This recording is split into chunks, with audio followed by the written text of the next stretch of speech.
So good afternoon, everybody. Today we're going to talk about new construction in our landmark historic districts. Everyone is welcome to participate in this webinar. Staff will call on attendees at the end of the presentation. Please keep your questions short, around 1 to 2 minutes, so everyone has a chance to ask a question. If you're attending virtually, you can type your question into the Q&A or you can raise your hand. If you're joining by phone, press *6 and unmute yourself and then just go ahead and ask your question. We will be posting this webinar on our website, so if you missed something or want to rewatch it, you can rewatch it at denvergov.org/landmark. So new construction goes by several names. It's also known as infill construction, new builds, new development. But as Shakespeare said, that which we would call a rose by any other name would smell as sweet. So if you hear infill construction, new builds, new development, we're talking about new construction in the historic districts. So first, we're going to talk about the process for new construction. And then we are going to go over case studies for single family and larger projects. So for primary structures, we review infill through a two-step process. Phase 1 is mass, form, and context. And then phase 2 is the design detail review. So both of those reviews are forwarded to the Landmark Preservation Commission for review. They're not projects that we can review administratively as staff. We do refer all new infill construction to our registered neighborhood organizations who have been trained in the design review process. And this is only for large scale projects such as infill construction, accessory dwelling units, and rooftop additions. Referrals are made formally by Landmark staff, and we only refer the phase 1 submittal. We don't require the phase 2 submittal to return to the neighborhood for review, but this does allow the neighborhood an opportunity to comment on the project prior to coming before the commission for review. When we review infill and basically all of our projects, we're reviewing them against the design guidelines for Denver landmark structures and districts. Specifically, we're looking at chapters 4 and 5. So chapter 4 is about infill construction, and this is where you'll find guidelines about massing, scale, materials, and proportions. And then chapter 5 is our site guidelines. So this is where you're going to find guidelines about fencing, building lighting, where mechanical units and items like that should be placed. So when we're reviewing infill construction, it's all about context, and that context can vary greatly. So no single landmark historic district is similar to the other historic district. So you can't take an infill structure that you're proposing in the Wyman Historic District and just put it in the Curtis Park Historic District. You really have to look at the surrounding historic context and specifically the Black context. So all districts have varying architectural styles and forms and massing, so you really need to pay attention to the surrounding historic context. If a project becomes more compatible with the historic context by violating the Denver zoning code, it is possible that the Landmark Preservation Commission could recommend an admin adjustment for height and bulk plane. And then we can also potentially write letters of recommendation to the Board of Adjustment for variances and setback and things of that nature. Again, that is to make the structure more compatible with the surrounding historic context. So again, that's why you want to look at where you're building your structure at. So first, we're going to look at single family residential and how that infill process works. So the review process is you will first apply to Landmark and request a pre-application meeting with staff. At that pre-application meeting, staff will either make suggestions on how to revise the infill or say we think your project is ready for R&O referral and begin that 3-week R&O referral period that is required for infill construction. Once the R&O period has concluded and you have submitted a complete application 4 weeks prior to a commission meeting date, you'll come before the commission for your phase 1 mass form and context review. Following that review, landmark staff strongly encourage you to get a zoning only review. It's not required. However, this can identify any major issues with your project prior to returning to the commission for the phase 2 design detail review that you can resolve in that phase 2 submittal. Then you'll come back to the commission for your phase 2 review. If the commission approves that project, landmark staff will then issue an approval and you can apply for a permit and begin the building permit process. So first we're going to look at a case study at 435 Washington Street, which is in the Alamo Placita Historic District. So this was the site prior to the new construction project. It was a vacant lot. It was used by the community as a garden space. However, vacant lots are not something we necessarily want to see within our historic districts, and we do encourage those lots to be used as new construction sites as opposed to demolishing existing buildings within the historic districts. However, you can demolish non-contributing buildings and construct a new construction project. So for the phase 1 mass form and context submittal, the applicant initially started out with this very contemporary design, which was a single family residence with a detached garage. You can see the east elevation, which is the primary facade elevation. It has 2 gable forms, which are asymmetrical. It has materials that are not typical of the Alamo Placita Historic District. So staff were very concerned about this submittal, and this particular submittal never moved forward to the commission for review, but a new applicant team came on and proposed this revised design. So the new applicant team had simplified their massing to something that was more compatible to the Alamo Placita Historic District, but they were still working on refining the design somewhat, and that includes refinements to the window proportions, the porch proportions, and the material detailing. So as the applicant continued to work on the project, they studied the surrounding historic context and revised the design. And you can see some major changes that occur here in this project. The porch is reduced in scale. There are more windows added to the facade to create a greater solid to void relationship. And the windows themselves in terms of transoms versus casements have been redesigned by the applicant. So this is the phase 1 submittal that went forward to the commission for review, and the commission did approve this massing. And what helped the commission establish that this massing was appropriate for the surrounding context was this streetscape comparison. So this was an interesting project as it was a 2-story proposal, and on the side of the block that this project is located on, most of the houses were 1-story in height.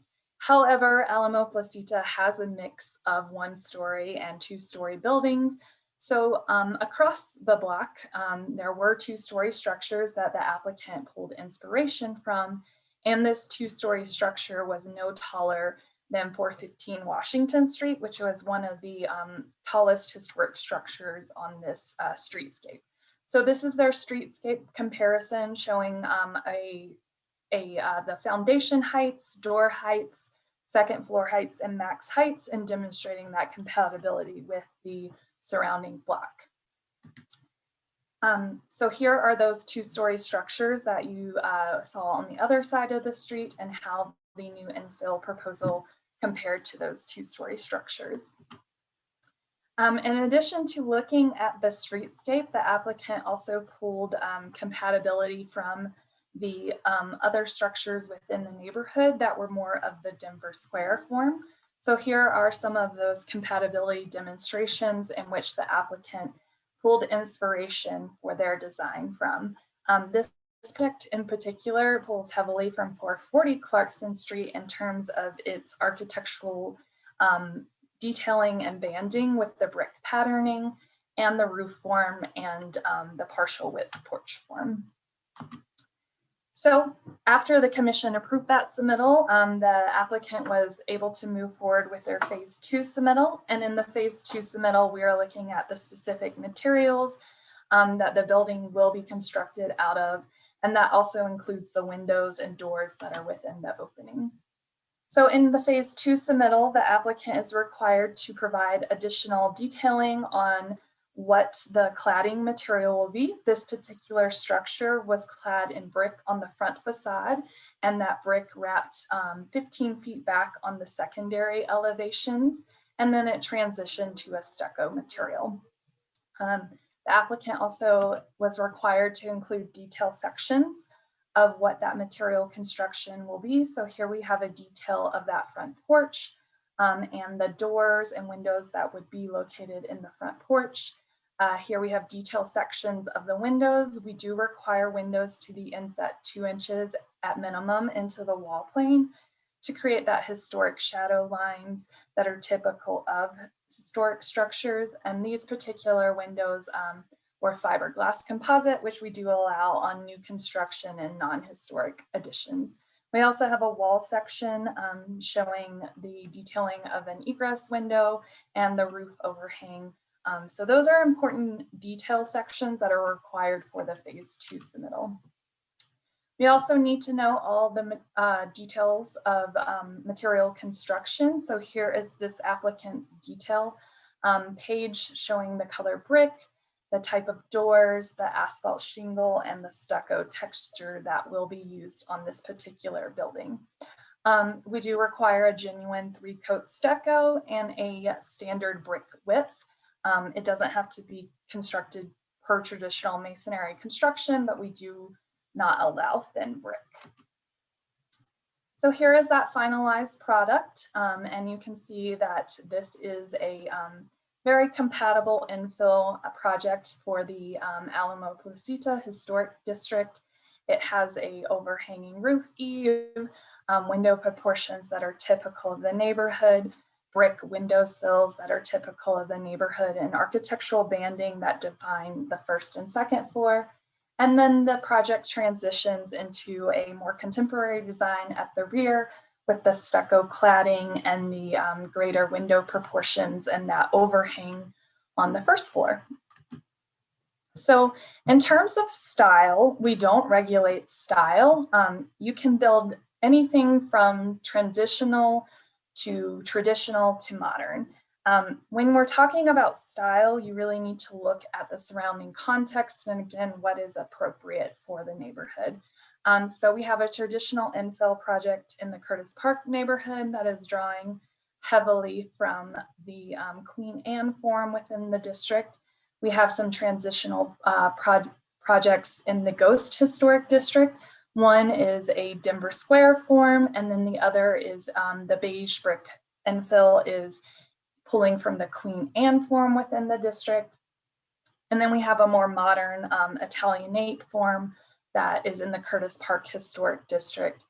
So again, we're not regulating style. You can build a variety of forms and massing and styles that are compatible with the neighborhood. Again, it's all about compatibility with the neighborhood and the surrounding historic context.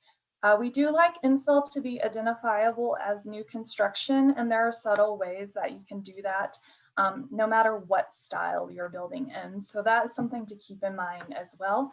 And the materials also need to be compatible with the surrounding historic context.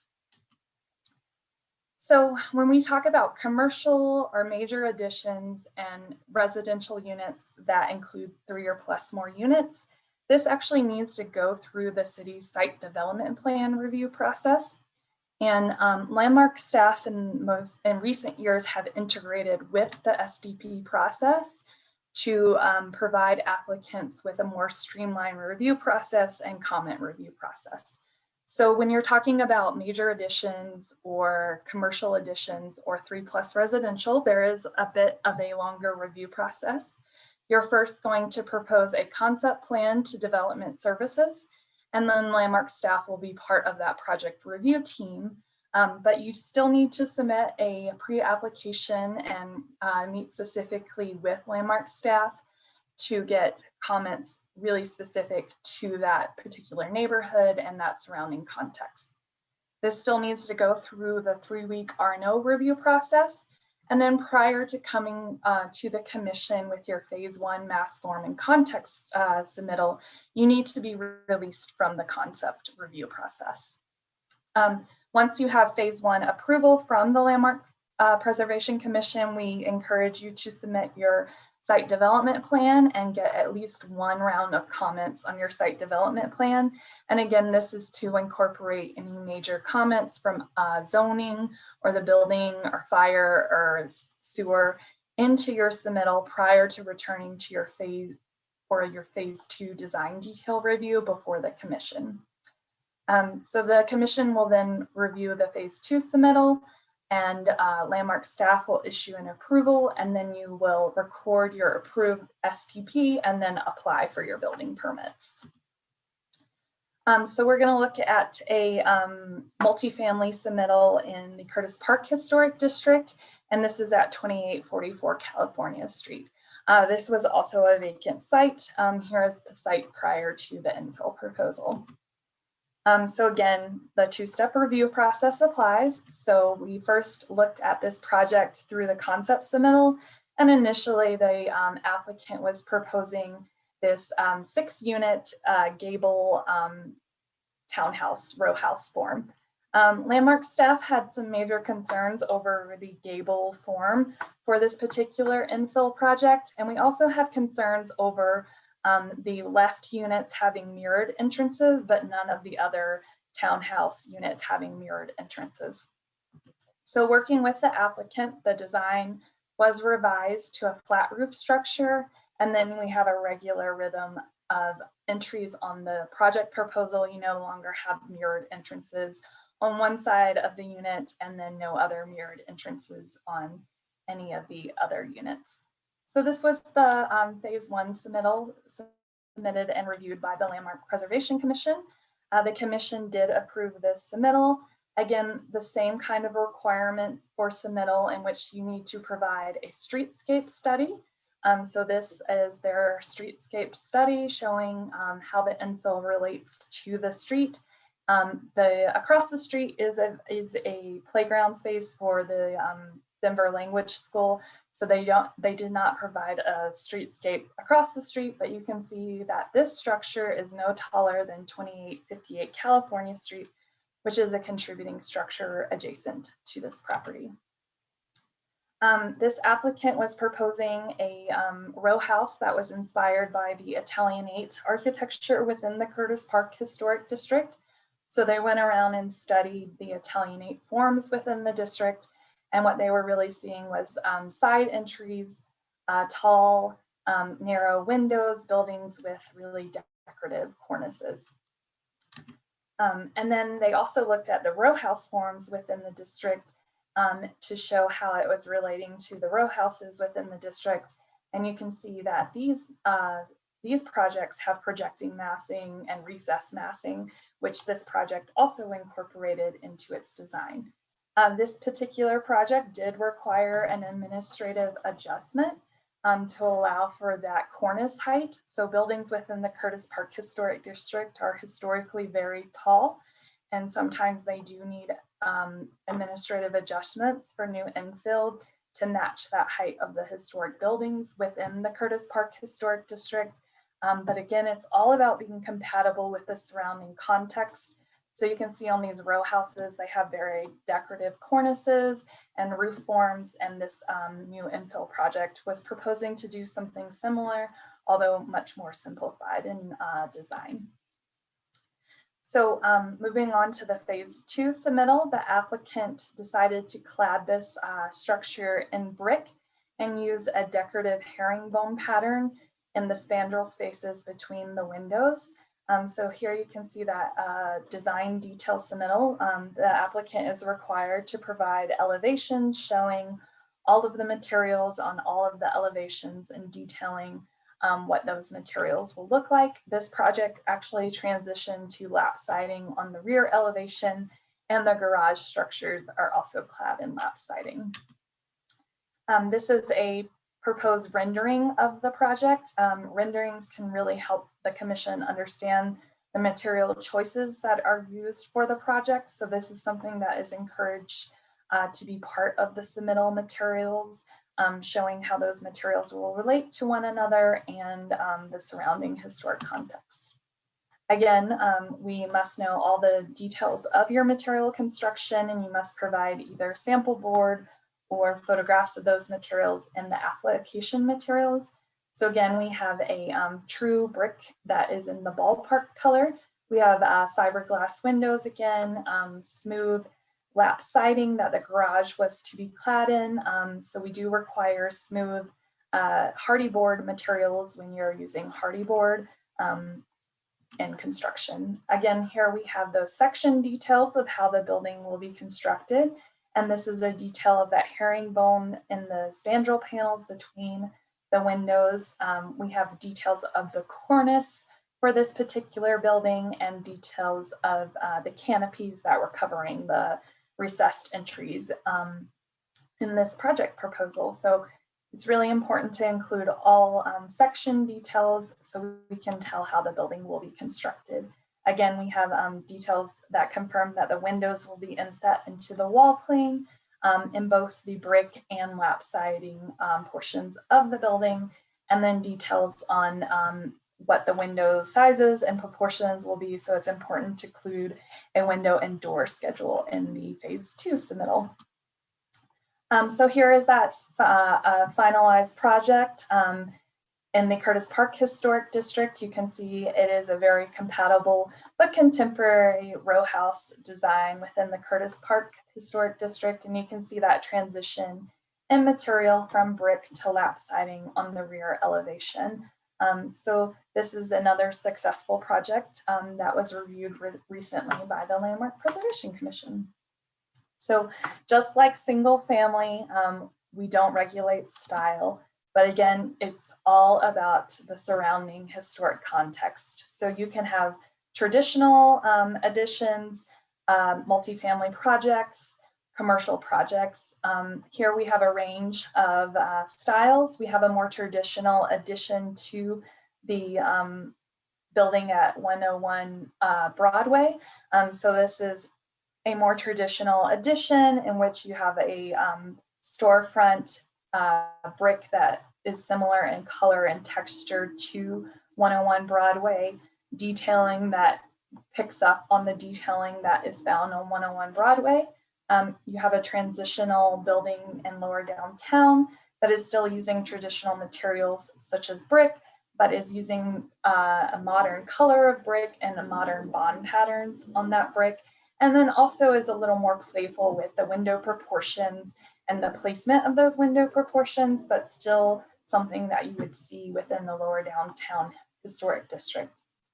And then we have a very modern addition, and this addition is a modern addition to Cuba Cuba, which is actually historically was a single family residence, but you can see that the form of this addition is still mimicking that one-story gabled form of the Cuba Cuba restaurant, and this provides them with additional patio seating space. So again, we're not regulating style. It's all about making sure your form is compatible and those materials are compatible with the surrounding historic context.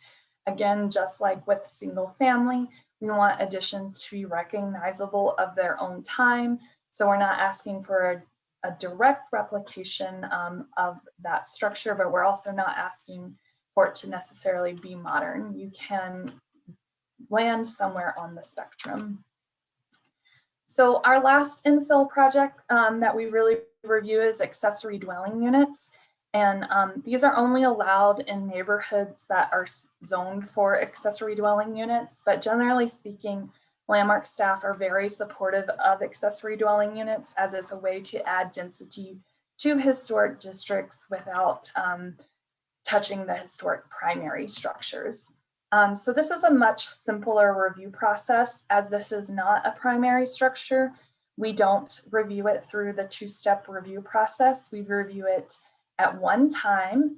So you would just need to submit a complete application to landmark staff to get scheduled for the commission, and that includes your massing scale and your materials. So you'll apply to Landmark and request a pre-application meeting. It still needs to go through that 3-week R&O review process. And then you have Landmark Preservation Commission review. And if the commission approves, you can then apply for a building permit. So here we have an accessory dwelling unit example in the Baker neighborhood. So you have the primary house, which was not going to be touched in the construction of this new accessory dwelling unit. That has a 2-car garage on the ground floor and then habitable space on the 2nd floor. Zoning defines accessory dwelling units as any structure that includes a kitchen, but that can also mean, a space that just includes a hot plate or a small sink. So be sure to check with zoning to see if your structure qualifies as an accessory dwelling unit or not, because zoning is the basic building block of the city. So in this submittal, you can see the applicant provided surrounding context photos to show what was typical of accessory structures within the Baker Historic District, and the proposed infill structure is the one in the middle shown as the new accessory dwelling unit. So here are the plans for that accessory dwelling unit. Again, this is a 1-step submittal process. So you want to provide all the details of the construction process for accessory dwelling units when applying for them. So floor plans and elevations in which all the details of construction are included.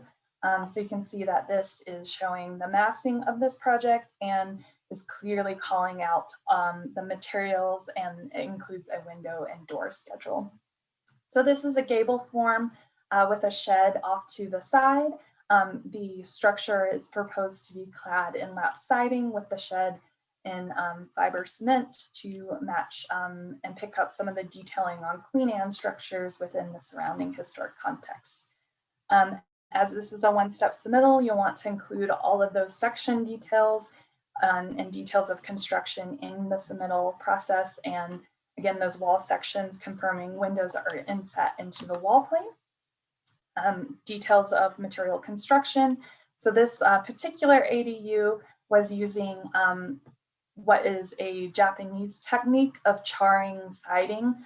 So here the applicant has provided a detail on that, and that is a traditional material using a more, for America, contemporary finish to that material. So that is something the commission has recently started approving.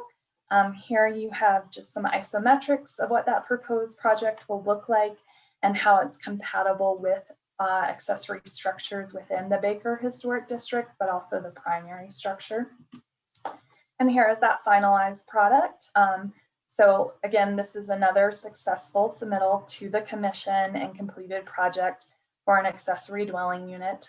This one in particular has a more traditional form with some contemporary material detailing and that contemporary shed side addition there. But just like single family and commercial projects, we don't regulate style. So you can have a traditional accessory dwelling unit, you can have a transitional accessory dwelling unit, or you can have a modern one. It's all about making sure it's compatible with the primary structure and the surrounding historic context. So our traditional one here is a stucco structure that is a ADU to a Queen Anne within the Baker Historic District. It has some simplified architectural detailing that you would see on the primary structure. Our transitional one is a simple boxy shape that is using traditional materials in a more contemporary manner. So the 2nd floor is totally clad in a fish scale shingle, which you see in the Curtis Park Historic District, in which this structure is located. And then our more modern one is using brick construction, but using contemporary bond patterns and window proportions that are compatible with the Curtis Park Historic District, which the modern one is also located in. So finally, I just want to note that we as Landmark staff do allow sustainable building and encourage it within our historic districts. Again, it needs to be compatible with the surrounding historic context. So here is a net zero primary structure that the commission recently reviewed and approved. This structure has contemporary window designs and patternings that is actually a locally sourced window manufacturer that will totally insulate this house. So that is a new window material that the commission recently reviewed and approved for use on this net zero primary structure. And then here we have a net zero ADU. This is down in Alamo Placita in the portions of the neighborhood that allow for accessory dwelling units. So this has a roof form that allows for attachment of solar panels. It has a large overhanging roof eave that allows for passive cooling and heating, but it is just a simple gable form that is compatible with the primary structure and the surrounding historic context. So we do strongly encourage net zero building as long as it's compatible with the surrounding historic context in terms of form, massing, and materials. So that's all I have today. If you have any questions, please feel free to raise your hand now, type them into the Q&A. You can also email us at landmark@denvergov.org and be sure to join our upcoming webinars.